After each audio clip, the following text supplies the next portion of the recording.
Show cause నోటీసులకు అంటే some examples ఎలాంటి సందర్భాలు పంపిస్తారు? ఎగ్జాంపుల్స్ వచ్చేసి ఒకవేళ ఏదైనా ఎంప్లాయ్మెంట్ అంటే ఎవరైనా ఎంప్లాయీ కింద పనిచేస్తే వాళ్ళు ఇదేమన్నా సర్వీస్లో ఏమైనా వయలేషన్స్ చేసిండ్రు, లేకపోతే ఏదైనా మిస్బిహేవ్ చేసి మిస్కండక్ట్ అంటే తప్పుడు బిహేవియర్ అట్లుంటే షోకాజ్ అడగచ్చు.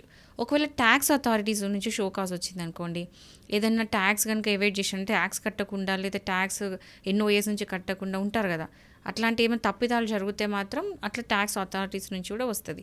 లేకపోతే కోర్ట్స్లో మీరు ఏమైనా కంటెంప్ట్ ఆఫ్ కోర్ట్ చేసిండ్రు అంటే కోర్టు ఇచ్చిన జడ్జిమెంట్కి మీరు పాటించలేదు, మీరు చేయలేదు అన్న, లేకపోతే ఏదైనా డిజోబీడియన్స్ లాగా ఏదైనా బిహేవ్ చేసినా కూడా కోర్ట్స్ నుంచి కూడా రావచ్చు.